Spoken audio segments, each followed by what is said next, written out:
Dear Littler, we provided our remote workers with office equipment during the pandemic. Some have returned on site, and others have left the company. It seems these wandering workers have wandered off with our equipment. Can we deduct the cost of unreturned property from their paychecks?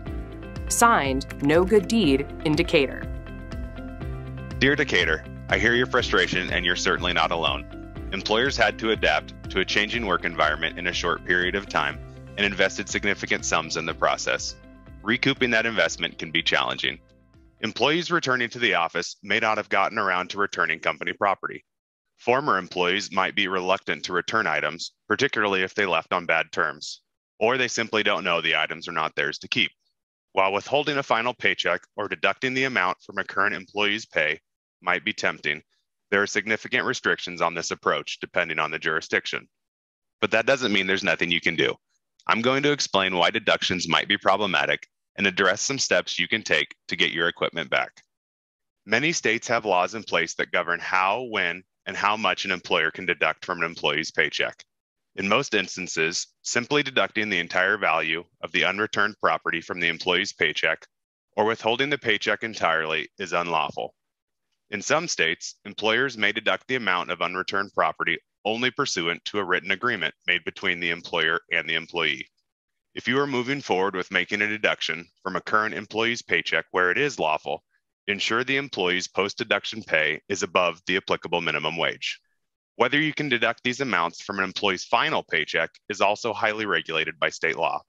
Several states have laws stipulating how an employer must distribute the employee's final paycheck. A handful of states do allow employers to offset the value of unreturned property from an employee's final paycheck, but outline very specific steps an employer must take to recoup the amount of any unreturned property after the employee separates from employment. Additionally, there are a number of states in which an employer simply cannot withhold any part of an employee's final wages while the employer awaits return of its property. Awaiting the return of company property is not an excuse for failing to provide the final paycheck by the timeline established by state law. So, is all property lost for those who wandered? Well, not necessarily. Some employees might just need some prompting and reminding. Notify your employees, preferably when the items are first issued, but certainly when it becomes clear the employees are ending their employment, that the work equipment you provided is company property and must be returned.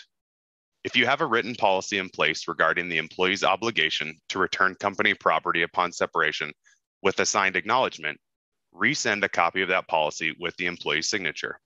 If you do not have such a policy, consider adopting one. An individualized acknowledgement and authorization from the employee will be critical to making any deduction in a number of states. Next, make it as easy as possible for your employees to return the property. Provide a prepaid shipping box for drop-off or pickup, or consider arranging pickup yourself. Sometimes providing a gift card and even a nominal amount along with the return instructions can be enough of an incentive to encourage the employees to do the right thing. If all else fails, there are civil and criminal routes to pursue to force the return of company equipment.